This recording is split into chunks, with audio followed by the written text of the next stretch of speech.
ஒரு தடவை ஜெயிச்சிட்டாங்களோ இல்ல ஒரு தடவை ஜெயிக்கிறதுக்கு பக்கத்துல வந்தது மட்டும் இங்க அரசியல் கிடையாதுங்க.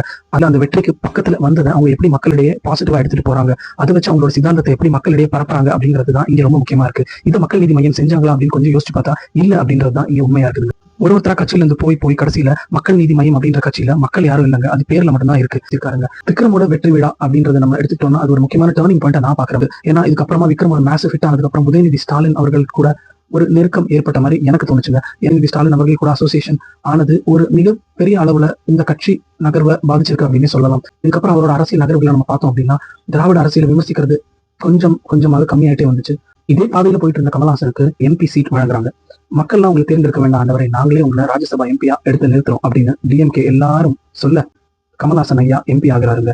எந்த திராவிட அரசியலை எதிர்த்து அவர் கட்சி ஆரம்பிச்சாரு, எந்த திராவிட அரசியலை எதிர்த்து அவர் உள்ள வந்தாரோ, எந்த விதமான கான்செப்ட் அவர் மக்கள் கிட்ட எடுத்துட்டு போகணும்னு நினைச்சாரோ, எந்த டிவியை உடைச்சாரோ அவங்க கூடயே கை கொடுத்தது மக்கள் நீதி மையத்தை சார்ந்தவங்களுக்கும் மக்கள் நீதி மையமுக்கு இன்னும் இந்த அரசியல் களத்துல கொஞ்சம் பாக்கி மரியாதை இருக்கு அப்படின்னு நினைச்ச பல கிராஸ் ரூட் லெவல் கேடர்ஸ்க்கும் ஒரு மிகப்பெரிய ஏமாற்றமா இருந்ததுங்க. அதாவது சுயநல அரசியல் தான் இங்க ஜெயிக்கும் அப்படின்றதுக்கு இங்க ஒரு எக்ஸாம்பிளா இருக்குதுங்க.